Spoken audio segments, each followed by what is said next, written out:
పూర్వకాలంలో అసురులలో శక్తివంతుడైన ఒక రాక్షసుడు పుట్టాడు. అతని పేరు మహిషాసురుడు. అతని పుట్టుక కూడా సాధారణం కాదు. ఒక మహిషితో, ఎద్దుతో, అసురుని సంబంధం వల్ల పుట్టిన ఈ శిశువు సగం మనిషి, సగం మహిషం. చిన్నప్పటి నుండే అతను పరాక్రమశాలి. కాని అతని హృదయంలో అహంకారం నిండిపోయింది. మరింత శక్తి కావాలని అతను మహాతపస్సు చేశాడు. తపస్సుతో సంతోషించిన బ్రహ్మదేవుడు ప్రత్యక్షమయ్యాడు. మహిషాసురుడు అడిగాడు, దేవతలు కాదు, మనుషులు కాదు, రాక్షసులు కాదు, ఒక స్త్రీ తప్ప ఎవరూ నన్ను జయించకూడదు. బ్రహ్మదేవుడు వరమిచ్చాడు. మహిషాసురుడు గర్వంగా గర్జించాడు, స్త్రీ బలహీనురాలు, ఎప్పటికీ నన్ను జయించలేరు. ఆ వరంతో అతను 3 లోకాలను జయించాడు. ఇంద్రలోకం, సూర్యలోకం, చంద్రలోకం అన్నీ అతని కాళ్ల కింద పడిపోయాయి. ఇంద్రుడు, అగ్ని, వాయుడు, వరుణుడు యుద్ధం చేసినా ఓడిపోయారు. యజ్ఞాలు ధ్వంసమయ్యాయి. ఋషులు విలపించారు. లోకమంతా భయంతో వణికింది. ఆపదలో ఉన్న దేవతలు త్రిమూర్తులు, బ్రహ్మ, విష్ణు, శివుల దగ్గరకు వెళ్లారు. వారందరూ ఆగ్రహంతో తేజస్సును వెలువరించారు. ఆ జ్వాలలు కలిసిపడి ఒక ప్రకాశవంతురాలు అవతరించింది. అది ఎవరో తెలుసా? ఆదిపరాశక్తి, జగదాంబ, దుర్గాదేవి.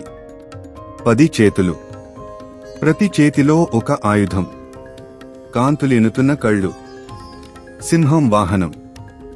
ఆమె రూపాన్ని చూసి దేవతలందరూ భక్తితో వంగి నమస్కరించారు. వారు తమ శక్తులను సమర్పించారు. శివుడు త్రిశూలం ఇచ్చాడు. విష్ణువు సుదర్శన చక్రం, ఇంద్రుడు వజ్రాయుధం, ఏరావతం నుండి ఘంటా ఇచ్చాడు.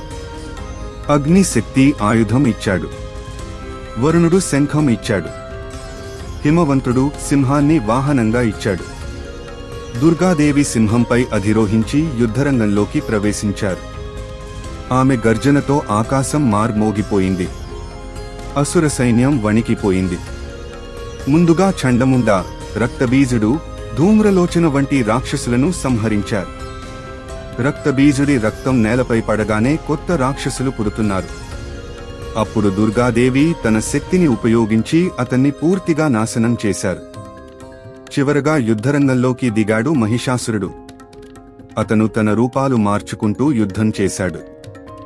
ఒకసారి ఎద్దుగా, మరొకసారి సింహంగా, ఇంకోసారి ఏనుగుగా, చివరికి మానవ రూపంలో కూడా పోరాడాడు. కాని దుర్గాదేవి ఒక్కొక్క రూపాన్ని నాశనం చేస్తూ ముందుకు సాగారు. తరువాత మహిషాసురుడు తన అసలు మహిషరూపంలో గర్జిస్తూ దాడి చేశాడు. ఆ సమయంలో దుర్గాదేవి త్రిశూలాన్ని ఎత్తి అతని హృదయాన్ని ఛేదించారు. మహిషాసురుడు భూమిపై కూలిపోయాడు. అతని ప్రాణం విడిచిపోయింది. 3 లోకాలు మళ్లీ శాంతి పొందాయి. దేవతలందరూ దుర్గాదేవిని స్తుతించారు. ఆమెను మహిషాసుర మర్దిని అని కీర్తించారు. ఇలా శక్తిస్వరూపిణి జగదాంబ భక్తుల రక్షణ కోసం అవతరించి అధర్మాన్ని సంహరించి ధర్మాన్ని స్థాపించింది. అందుకే నేడు కూడా నవరాత్రులు ఘనంగా జరుపుకుంటూ మహిషాసుర మర్దినిని స్మరిస్తున్నాం.